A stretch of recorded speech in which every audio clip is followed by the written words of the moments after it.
Hi guys, it's Ariana. Welcome back to my channel. So for today's video, we're going to be reading some more scary stories. As per usual, I have my Wicca candle in here, making the whole room smell like caramel apples. And for some reason, it has water in it. I don't know why my candle has water in it, but I just got water literally all over myself. So that's cool.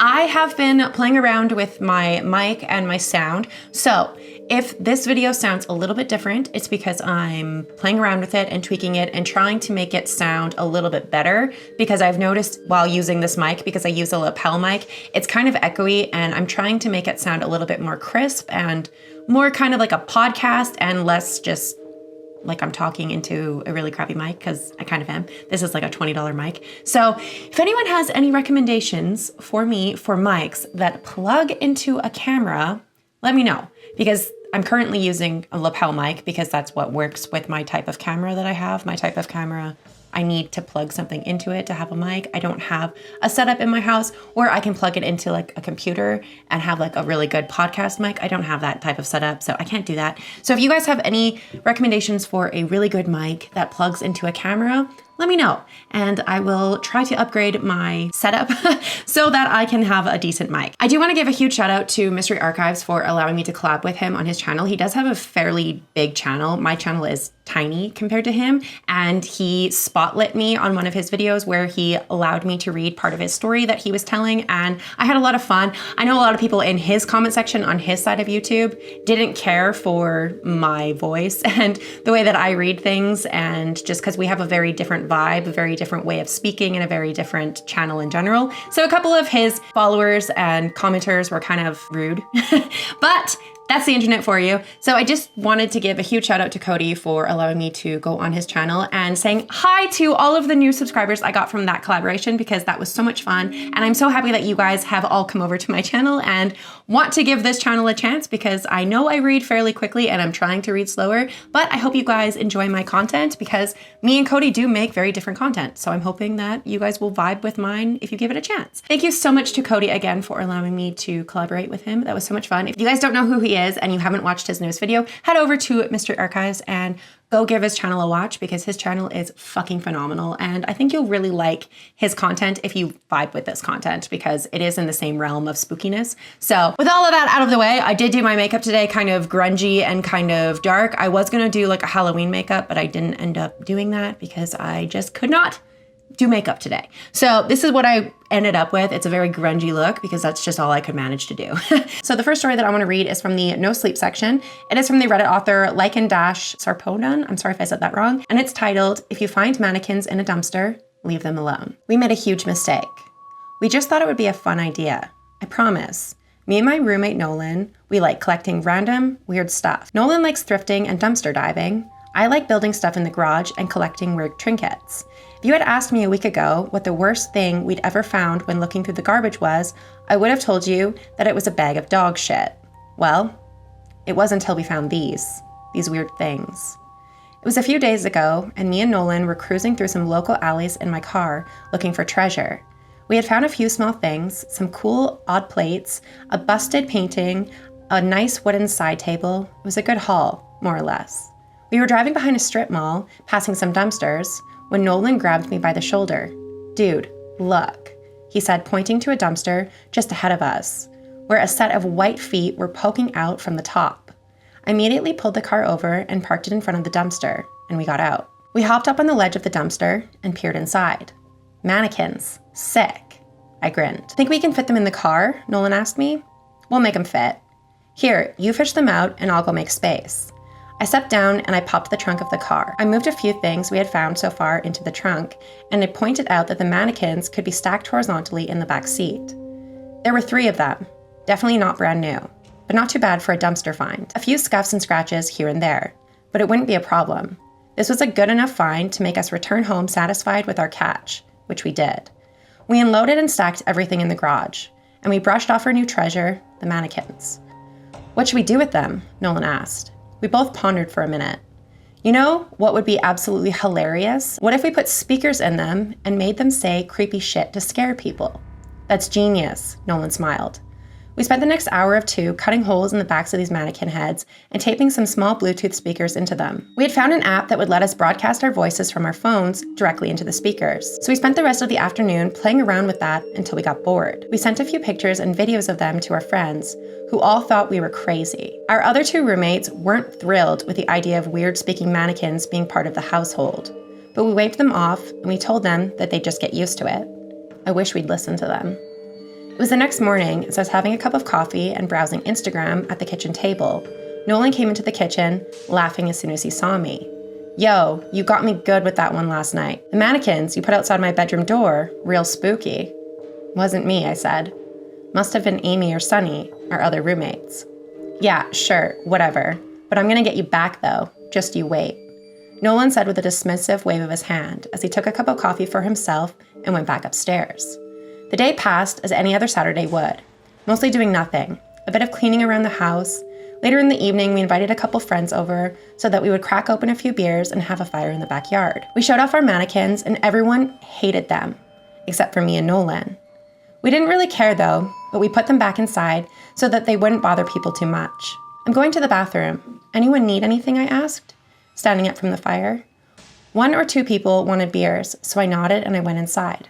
The bathroom door was slightly ajar and the light was off, so I figured no one was in there. I pushed the bathroom door open and I gasped.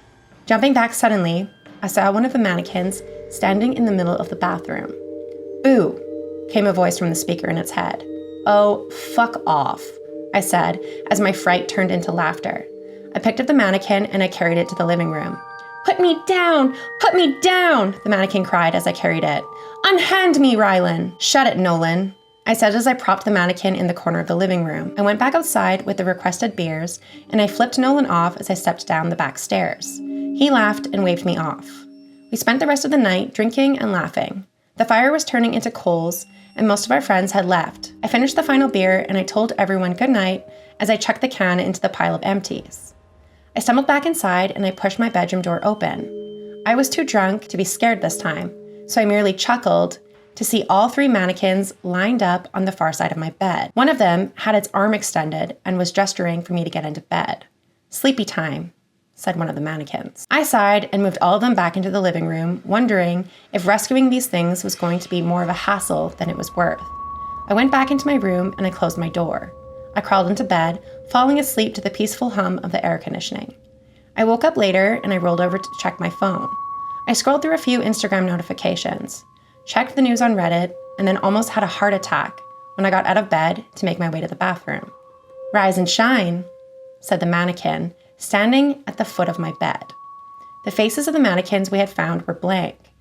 They were the smooth kind without detail, but Nolan had drawn a smiley face in Sharpie on this one. I reached over to my nightstand and I angrily threw a copy of Game of Thrones at the mannequin, which hit it square in the chest and sent it toppling over backwards to the ground.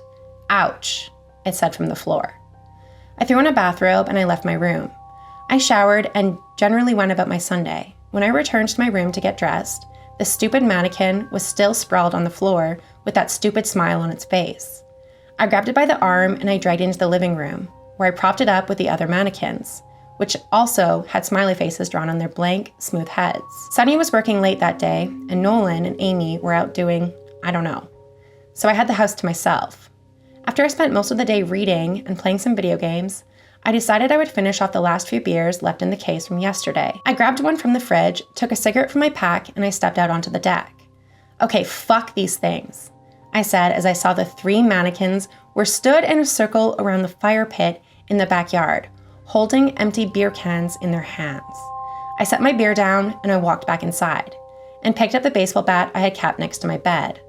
I walked back outside, lit my cigarette, and proceeded to knock the heads off of the closest mannequins clean off, the white heads sailing across the backyard.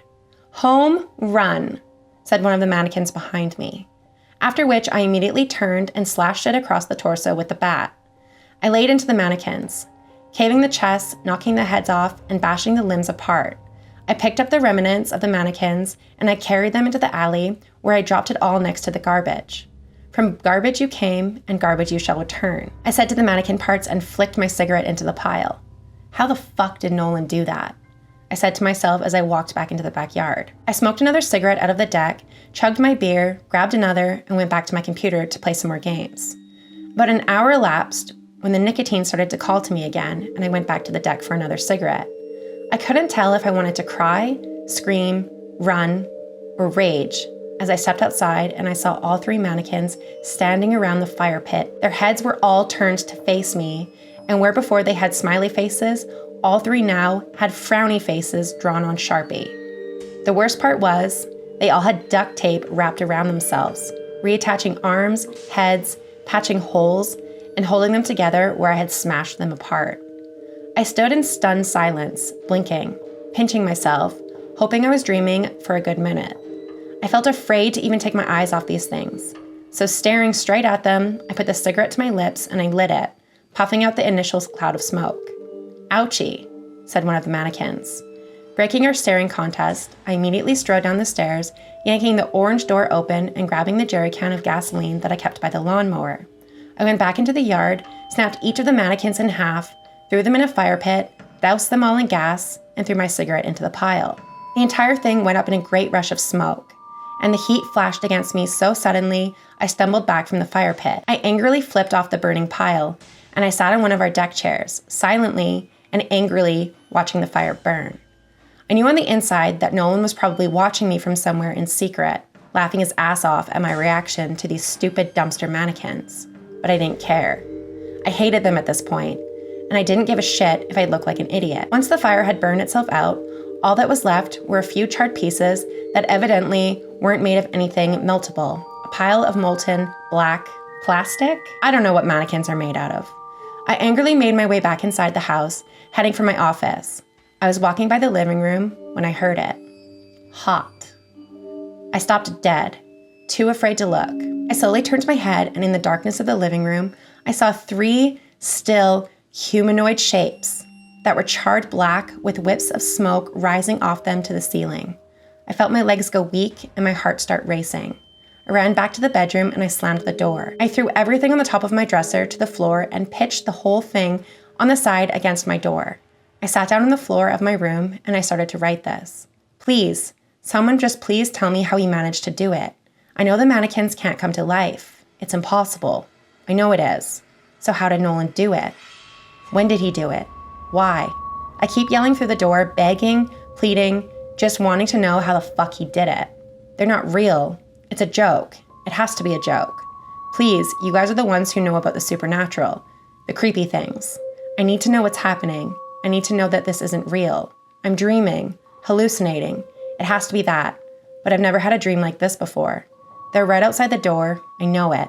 Because all they're saying now over and over is sleepy time. Somebody, please help me.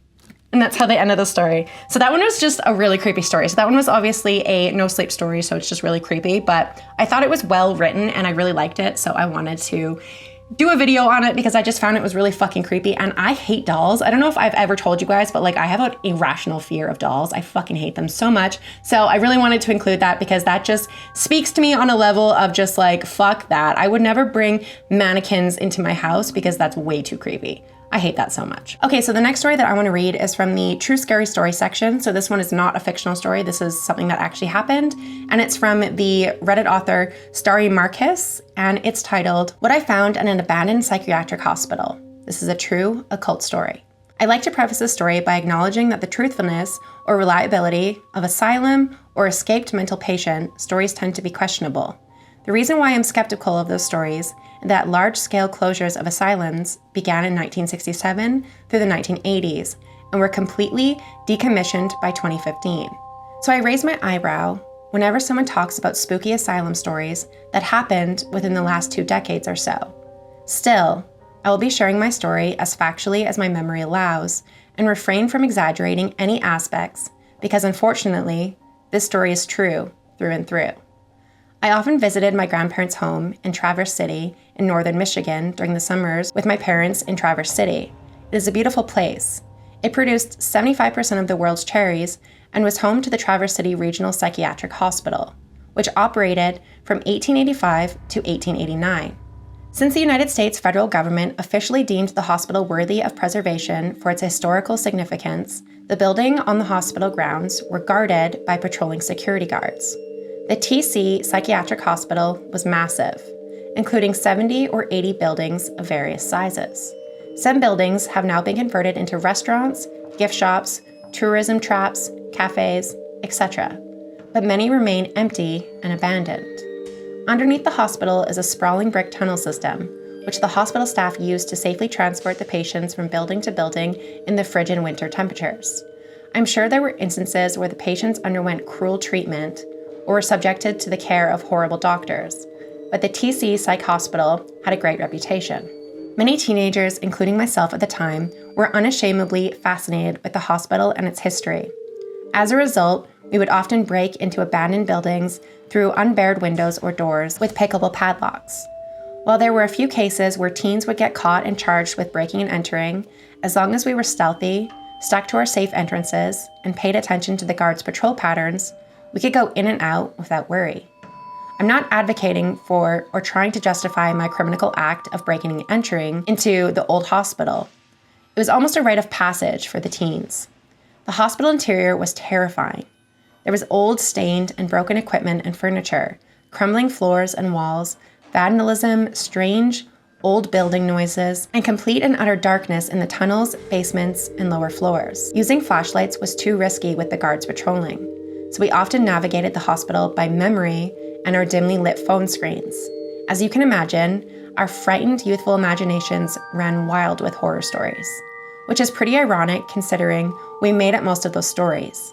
I'm sorry to disappoint, but I never encountered anything supernatural in any of my trips to the abandoned TC Psych Hospital. Unfortunately, during my last trip inside, I encountered something all too human that terrified me to the point that I swore off ever returning. The story takes place around 10 p.m. The moonlight was dim, and most patrol guards had left for the day. Clad in black, my friend Jason and I entered through the same window we always used and followed our regular path to one of the tall, jutting spires to sit by the windows that overlooked the entire city. There was only one thing different about this venture from our others: a new faint and unexplainable smoky odor, not smoky like a fire, but something more akin to incense. The smell was too faint, we almost thought we were imagining it, but it grew stronger as we got closer to our destination. Rather than taking the stairs that led up to the spire, we followed the smell down a different hallway until we reached a room with a deep red glow emanating from the doorway. Rather than doing the smart thing by leaving immediately, we couldn't resist the urge to walk closer and investigate. When we finally reached the room, I audibly gasped, and I felt Jason grip my wrist so hard his nails left marks on my skin. We found a large ring of red, votive candles and burning incense circling a drawing of a pentagram with a sigil of Baphomet. In the center of the drawing was a dead, bloodied bird surrounded by black feathers. Bear in mind that I was raised devotedly Catholic, so seeing this image filled me with a sense of fear, stronger and more paralyzing than any ghost sighting ever could. Later on that night, Jason told me I immediately started mumbling prayers, but I personally don't remember doing so. I wouldn't be too terribly surprised though. While the duration felt infinite, I'm not sure how long we stared at the occult scene before hearing a man's low, ominous voice behind us saying, "Welcome, friends." I promise you that there was absolutely nothing friendly about the way the guy greeted us. Jason and I screamed bloody murder, whipped around, and saw two nicely dressed but frazzled-looking adult men smiling at us. The man in front of me held something in his hand, and while I can't say for sure what it was, I remember thinking it was a knife at the time, which wouldn't be too crazy of a guess considering they had recently sacrificed a bird. Jason and I sprinted past the two, and I felt someone's fingers grab the back of my shirt. Thankfully, the occultist's hand didn't have a solid hold on me because I ducked and managed to escape his grip. The men shouted for us to stop running, but we obviously didn't. We heard their footsteps chasing after us for a little while, but thankfully, Jason and I had broken into the hospital so many times that running through the unit rooms, hallways, and tunnels was no challenge. When we finally reached and vaulted through our escape window, the occultists were nowhere to be seen or heard. We kept running through the hospital grounds until we reached Jason's car with no concern for the patrol guards. We would have rather gotten caught by the guards than the occultist. I threw up twice in the parking lot, whether that was from the fear or sprinting nonstop for 1.5 miles, or a combination of both. I'm not sure what would have happened if the occultist caught us, but I know for certain that we weren't going to crack open a beer and sing Kumbaya in the candlelight. I'm not familiar with the occultist practice or satanic rituals, so I'm not sure what the men were trying to do or if they were summoning something. If anyone reading this post is more knowledgeable on the topic, please share your thoughts. Jason and I never returned to the hospital during the summer or any of the following summers. While we aren't close now that we're adults, I know that the horrifying experience will keep us cemented in each other's memories until we die.